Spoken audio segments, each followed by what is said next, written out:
I'm Elise, and today I'm sharing some amazing facts about the golden coin turtle. Golden coin turtles are tiny turtles, and they are super cute. They are called golden coin turtles because of the golden colour on their heads and the belly of their shells. These tiny turtles are found in freshwater streams in southern China and Vietnam.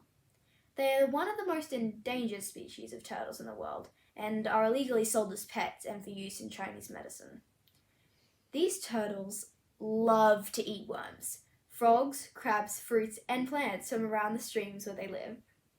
Golden coin turtles live up to 30 years and lay 6 eggs every year. It takes 85 days for the eggs to hatch and little baby turtles to come out. And do you know what a box turtle is?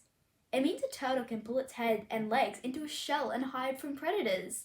These turtles are also called the three-striped box turtle because of the stripes on their shell.